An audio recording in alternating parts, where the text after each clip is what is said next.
مولانا فضل الرحمان صاحب نے جو الزام عائد کیا ہے کہ 11 سینٹرز کو 26ویں آئینی ترمیم کے وقت خریدا گیا ہے اور 27ویں آئینی ترمیم کی کامیابی کے لیے اس کو منظور کروانے کے لیے بہت سارے جتن کیے جا رہے ہیں، تو کیا دیکھ رہی ہیں آپ وہ ان کا الزام کو درست ہے؟ تو یہ مولانا کو میرا سوال ہے آپ سے کہ یہ آپ کے پاس جو رپورٹس آ رہی ہیں ان میں کہ یہ نہیں لکھا کہ مولانا کو کوئی میموری لاس تھا، کچھ تھا وہ ابھی کیوں ان کو یہ بات یاد آئی جب 26ویں آئینی ترمیم پہ ووٹ کر رہے تھے؟ نہیں آنی چاہیے تھی. نہیں تو جب 26ویں پہ ووٹ کر رہے تھے اس وقت کیوں نہیں بوائیکاٹ کیا کہ اس میں لوگوں کو خریدا جا رہا ہے، بیچا جا رہا ہے، میں نہیں ووٹ کروں گا؟ کہہ رہے تھے دھوکہ ہوا ہمارے ساتھ. تو پھر اب کیسے پتہ چل گیا؟ وہ اس لیے کہہ رہے ہیں 27ویں آئینی ترمیم کی مخالفت کر رہا ہوں. دیکھیں کچھ چیزیں نا بڑی بیسک میتھ ہوتی ہے بہت ساری چیزوں میں، بڑی بیسک سی بات ہے. اگر اس وقت مولانا کے مطابق بائنگ ہوئی، سیلنگ ہوئی سینیٹرز کی، ایم این ایز کی، کسی کی بھی، اور سب کچھ غلط پروسیجر کے تھرو ہوا تو مولانا اس کا حصہ کیوں بنے؟ مولانا اس کا حصہ نہ بنتے، وہ کہتے جی میں بوائیکاٹ کرتا ہوں، میرے آنکھوں کے سامنے یہ سارا کچھ ہو رہا ہے، میں ان سب چیزوں کو سپورٹ نہیں کروں گا. یہ اس کی کوئی سینس نہیں بنتی، کوئی منطق نہیں سمجھ آتی اس بات کی کہ جب وہ سارا کچھ ہو رہا تھا تو آپ اس کے ساتھ تھے، آپ اس میں ووٹ کر رہے تھے، آپ اس کے اندر اپنا حصہ بھی ڈال رہے تھے، ٹھیک ہے؟ اور آج آ کے آپ کو ایک دم سے یہ بات یاد آ گئی ہے، آج آپ کو خود کو کوئی وہ ہے کہ وہ دیکھیں مولانا سینئر پولیٹیشن ہے، اللہ تعالیٰ ان کو صحت والی لمبی زندگی دے، لیکن کچھ چیزیں عجیب سی ہوتی ہیں نا. آپ کو اگر خود کو کوئی حصہ نہیں مل رہا، آپ کو کہیں پہ کوئی کمیٹی نہیں مل رہی، کوئی منسٹری نہیں مل رہی، سارا کچھ نہیں ہو رہا تو آپ آ کے ایسے الزام لگانا شروع کر دیں، یہ غیر مناسب بات ہے. کسی کے لیے بھی کوئی بھی کرے یہ غیر مناسب بات ہے.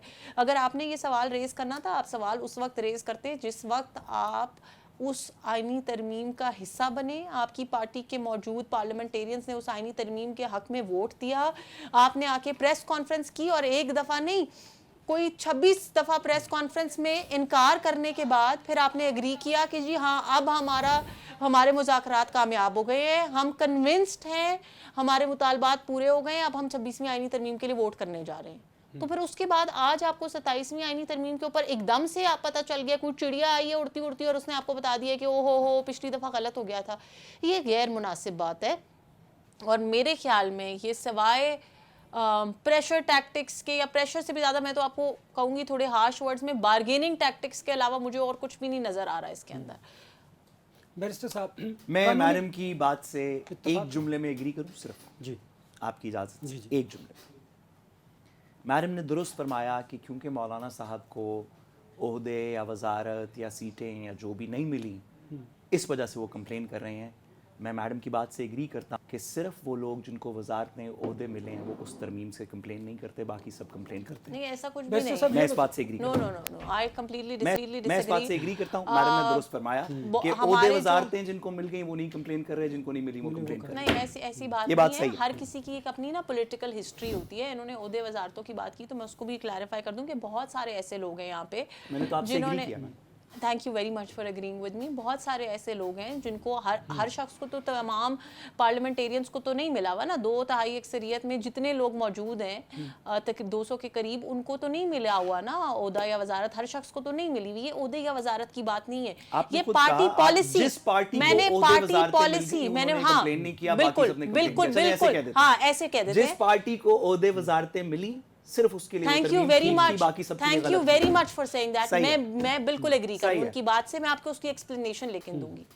پاکستان کے اندر المیہ یہی ہے، آپ جب سیاستدان کو ٹرین کرتے ہیں نا، جب آپ پاکستان کے اندر سیاستدان کو ٹرین کرنا شروع کرتے ہیں نا، اور یہ بات میں صرف یہاں پہ نہیں کہہ رہی ہوں، میں اپنی اسمبلی میں بھی کہہ چکی ہوں، میں پاکستان سے باہر جب ٹریننگز پہ گئی ہوں میں وہاں بھی کہہ کے گئی ہوں. ہم جب سیاسی ٹریننگ کرتے ہیں نا تو ہم سیاسی ٹریننگ میں آپ کو یہ بتاتے ہیں کہ جی آپ نے پارلیمان میں کیا کرنا ہے، آپ کے رولز آف بزنس کیا ہے، آپ نے پریس ٹاک کیسے کرنی ہے، آپ نے میڈیا سے کیسے بات کرنی ہے. کوئی کسی سیاستدان کو اکراس آل پارٹیز یہ نہیں بتاتا، یہ نہیں سکھاتا کہ جس وقت آپ ہار جائیں گے، کیونکہ ہار جیت سیاست کا حصہ ہے. آج آپ ہیں کل آپ نہیں ہیں. میرے ایک سیاسی استاد ہیں، وہ کہتے ہوتے ہیں کہ a politician is a head waiter who is occasionally made to sit on the table. ٹھیک ہے. تو جب آپ سیاستدان کی یہ ٹریننگ کرنا شروع کریں گے نا کہ بھائی یہ اقتدار آپ کا تاحیات نہیں ہے، آپ جس وقت اقتدار سے باہر ہیں، آپ بذات خود یا آپ کی پارٹی جس وقت اپوزیشن میں، اس وقت بھی آپ کا مقصد پاکستان کی خدمت کرنا ہے. جس وقت آپ کی پارٹی کو عہدے اور وزارتیں نہیں ملی، اس وقت بھی آپ کا کام پاکستان کی خدمت کرنا ہے اور پاکستان کے بہتر مفاد میں جو چیز آئے گی اس کو سپورٹ کرنا ہے. آپ عشق عمران کے اندر لیجسلیشن پہ میں ووٹ آپ نہیں سے- کریں مجھے خوشی ہوئی- وہ قانونی رائے بعد میں لوں گا، مجھے آنا ہاں، عشق ضرور، پاکستان میں ضرور. آپ لیجسلیشن پہ اچھا، ووٹ امن کریں، مجھے عشق یہ بتائیں، عمران پہ سائز- ووٹ نہیں اس- ہو سکتا لیجسلیشن پہ. میں ایک یہ لیکن سیاسی چھوٹی سی ناقدین گزارش یہ کروں بات کرتے آپ ہیں. جی. اگر وہ پارلیمنٹیرینز کی ٹریننگ اور مینرزم میں ٹریننگ ہو رہی ہے تو نون لیگ سے گزارش ہے کہ میڈم کے علاوہ باقی پارلیمنٹیرین